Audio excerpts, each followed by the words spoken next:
সেই দিনটির কথা আমি কখনোই ভুলব না, যেদিন কোর্টে বাবা মায়ের সেপারেশনের সময় মাকে জিজ্ঞেস করা হয়েছিল, আপনি কাকে চান, ছেলেকে না মেয়েকে? মা তখন ছেলেকে চেয়েছিল, আমাকে চায়নি। বাবা তখন আমার দিক থেকে মুখ ফিরিয়ে নিয়েছিলেন, কারণ তিনি আবার বিয়ে করে নতুন সংসার করার স্বপ্ন দেখেছিলেন।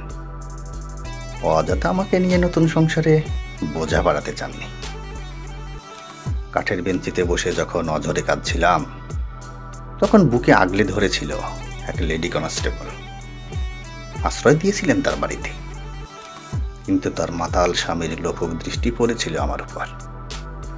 শিশু বয়সে অত কিছু বুঝতে না পারলেও কেমন যেন খারাপ লাগতো। রাতে যখন আন্টি বাসায় ফিরতেন, আমি তাকে সব বলে দিতাম। মহিলা দুশ্চিন্তায় পড়ে গিয়েছিলেন। অতঃপর আমার নিরাপত্তার কথা ভেবে তিনি আমাকে একটা এতিমখানায় রেখে আসলেন। যাবার সময় আমাকে দু হাতে জড়িয়ে ধরে যেমন করে কাঁদলেন, আমার মাও আমাকে রেখে যাওয়ার সময় ওভাবে কাঁদেনি। দিন যায়, মাস যায়, এতিমখানাতেই জীবন কাটতে থাকে আমার। খুব অসহায় লাগতো নিজেকে। বাবা মা বেঁচে থেকেও যে শিশুকে এতিমখানায় থাকতে হয়, দেখে অসহায় বুঝি আর কেউ নেই।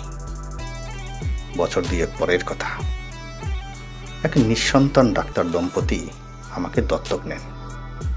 জীবনটাই পাল্টে গেল আমার। হেসে খেলে রাজকীয়ভাবে বড় হতে লাগলাম আমি। আমার নতুন বাবা মা আমাকে তাদের মতোই ডাক্তার বানাতে চেয়েছিলেন, কিন্তু আমার একগুঁয়ে ইচ্ছে ছিল একটাই, আমি লয়ার হব। উপরওয়ালার ইচ্ছায় আজ আমি একজন ডিভোর্স লয়ার। যারাই আমার কাছে তালাকের জন্য আসে, আগে আমি বাচ্চার কাস্টাডির জন্য তাদের রাজি করাই। কারণ বাবা মা ছাড়া একটা শিশু যে কতটা অসহায়, আমি ছাড়া কেউ জানে না। চেম্বারে বসে খবরের কাগজ পড়ছিলাম, হঠাৎ একটা নিউজে চোখ আটকে গেল। এক বৃদ্ধা মহিলাকে তার ছেলে আর বউ মিলে বস্তায় ভরে রেল স্টেশনে ফেলে রেখে গেছে। পুলিশ উদ্ধার করে হাসপাতালে ভর্তি করেছে।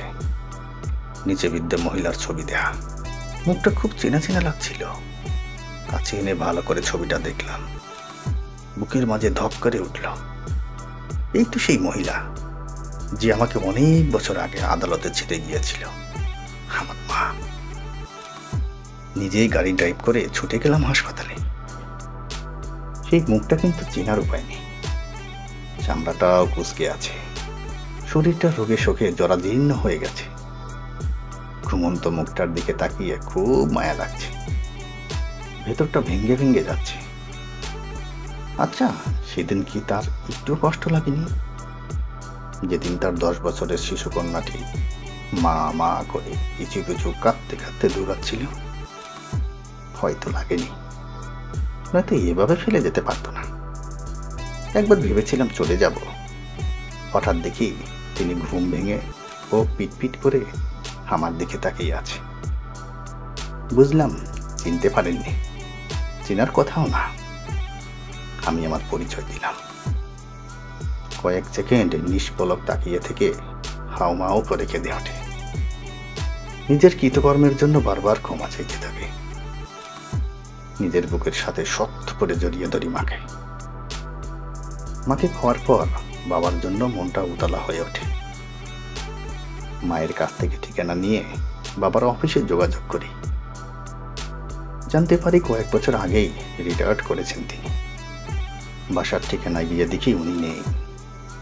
উনার দ্বিতীয় পক্ষের ছেলে মেয়েদের জিজ্ঞাসা করে জানলাম, রিটায়ার্ড করার কিছুদিনের মধ্যেই তিনি প্যারালাইজড হয়ে বিছানায় পড়েছেন।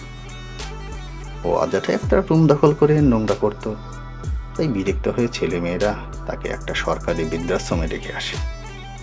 ও অযথা ঘরে বোঝা বাড়িয়ে কি লাভ? ওদের কাছ থেকে ঠিকানা নিয়ে বৃদ্ধাশ্রমে গেলাম। চিনতে খুব কষ্ট হচ্ছিল। মনে হলো একটা জীবিত লাশ পড়ে আছে বিছানায়।